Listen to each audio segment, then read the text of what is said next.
لوگ کے ساتھ نہیں ہے جو کہ آگے کہتے ہیں کہ ہم دریا کو بچاتے ہیں، مگر پیچھے ان کا کوئی اور مقصد ہے. پیچھے ان کو طاقت چاہیے، پیچھے ان کو کوئی کرسی چاہیے، پیچھے ان کو کوئی تخت چاہیے. تم دفع ہو جاؤ، تم دفع ہو جاؤ. ہمیں وہ لوگ چاہیے جو کہ مخلص لوگ ہیں، جو کہ اخلاقی لوگ ہیں، جو کہ دریا کو پسند کرتے، جو کہ ہمارے دریا کے لوگ کو پسند کرتے، جو کہ ہمارے بچے کو محبت کرتے.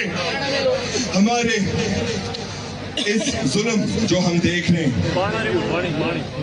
یہ ظلم جو ہم دیکھ رہے ہیں، پریا کماری دریا کے خشک تک ان کے ایک گواہ ہے، آپ کے علاوہ ان کے ایک گواہ ہے، وہ ہماری اندھی بلند ہے. جونیئر ظلمکار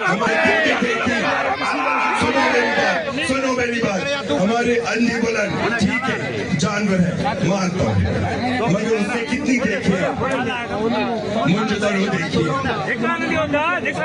ہمارے عزیز منجدرو دیکھی ہے، سکندر ظالم بھی دیکھی تھی، بہت سارے ظالم دیکھی تھی، بہت سارے لوگ جو باہر سے آئے اور سندھ قبضہ کی کوشش کرنے کی، بہت سارے ظالم دیکھی، سب کچھ دیکھی، ہر راج دیکھی، ہر سلطنت دیکھی، تالپور دیکھی، کلوڑو دیکھی، انگریزوں کا راج دیکھی، مگر اس نے اتنا برباد نہیں دیکھی جو کہ ہم ابھی دیکھ رہے ہیں، جو کہ ہم ابھی اس پی پی پی کے حکومت کے ساتھ دیکھ رہے ہیں. ابھی انہوں نے سندھ کو ستیہ کیا، انہوں نے اس نظام نے ہمارے صوبے کو ستیہ کر دیا. مگر میں کہتا ہوں کہ میں سندھ دریا کو بچانے والے کے ساتھ ہوں، کوئی مفاد پرست کے ساتھ نہیں ہوں، کوئی دوسرے کے ساتھ نہیں ہوں.